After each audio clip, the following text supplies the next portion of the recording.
के बाद असर दिखने लगा है। जिस वक्त वाराणसी में ऑक्सीजन एक्सप्रेस पहुंची, न्यूज 18 की टीम मौके पर मौजूद थी। ऑक्सीजन के टैंकर देखने के बाद काशी के लोगों ने राहत की सांस ली।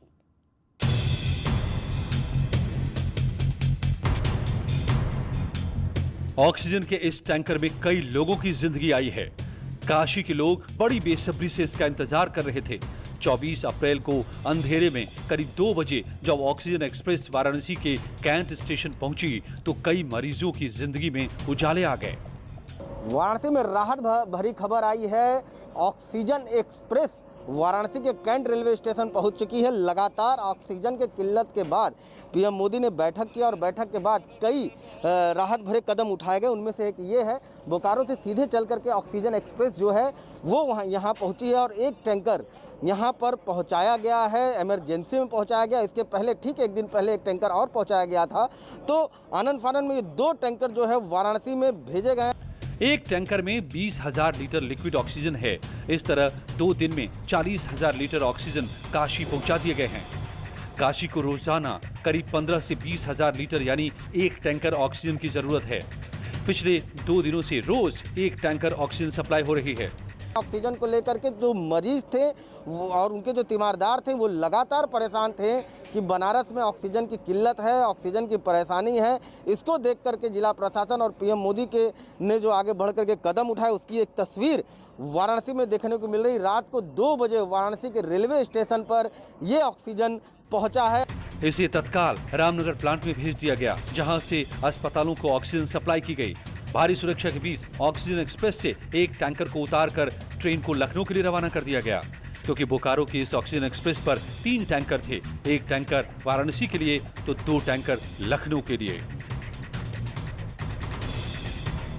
और बनारस की जनता को काफी आराम मिलेगा, खासकर उन मरीजों को जो ऑक्सीजन के किल्लत से परेशान हैं, हैरान हैं। तो एक ये बड़ी राहत बनारस के लिए देखने को मिल रही है। रवि पांडे, न्यूज 18 वाराणसी। कोरोना महामारी में भय और डर के बीच लोगों का हौसला बढ़ाने के लिए न्यूज 18 लगातार आपको पॉजिटिव खबरें दिखा रहा है। उन मददगारों की कहानी बता रहा है जो दूसरों की मदद कर रहे हैं, अपनी जान की परवाह किए बिना रात दिन मरीजों की सेवा में लगे हैं। आज फिर हम आपके लिए कई कहानियां लेकर आए हैं जो टूटते हौसलों को थाम लेंगी।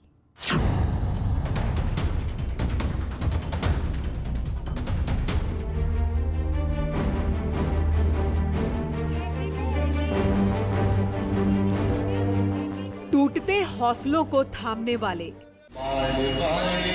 ये आए बार बार दिन ये गाए, जियो हजारों साल। बिखरते सपनों को सहेजने वाले। Happy birthday to you, happy birthday to you, happy birthday to Hinaben, happy birthday to you. ये तस्वीरें सूरत के एक अस्पताल की है। कोविड मरीज तक जब अपने नहीं पहुंच पाए तो अस्पताल स्टाफ ने इस अंदाज में महिला का जन्मदिन मनाया। Birthday to you, happy birthday to Hinaben, happy birthday to you. संकट में चेहरे पर मुस्कान लाने वाले ये डॉक्टर हमारे हीरो हैं। आज ऐसे ही मददगारों की कहानियां हम आपको दिखा रहे हैं। कोरोना संक्रमण की इस महामारी के बीच एक नर्स की हर ओर तारीफ ही तारीफ हो रही है। यह नर्स कोरोना संक्रमितों के बीच वार्ड में जा कर के उनको प्रोत्साहित करती है कि बेशक यह संक्रमण खतरनाक है, लेकिन इससे डरने की कतई ज़रूरत नहीं है। दीक्षित है।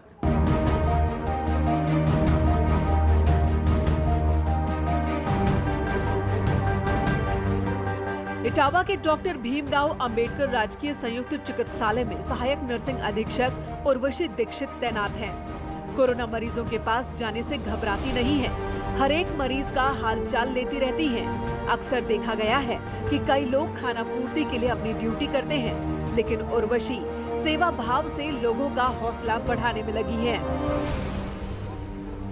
सुबह शाम जाती हूँ, मरीजों से मिलती हूँ, उनकी भावनाएं समझते हैं, उनसे पूछते हैं, उन्हें हिम्मत बंधाते हैं और जो अपने स्तर से हम कर सकते हैं, क्योंकि मेरी यहाँ ड्यूटी तो है नहीं, बस अंदर से ये लगता है कि मैं इनके लिए क्या कर सकती हूँ।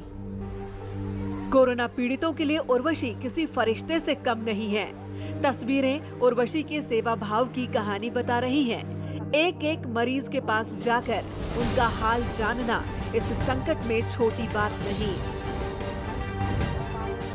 ये तो शायद मेरे जॉब का मुझे वो मिला है, क्योंकि मेरे फादर की बहुत इच्छा थी कि मेडिकल में उनका कोई बच्चा जाए, और मैं जब इसमें आई तो मेरे फादर का एक सपना था कि मैं इसके नाते जितना कर सकती हूँ, जिसके लिए भी कर सकती हूँ, क्योंकि मेरे पास कुछ एग्जाम्पल ऐसे भी हैं मेरे गांव में जिसकी वजह से हम लोगों को गांव छोड़ना पड़ा।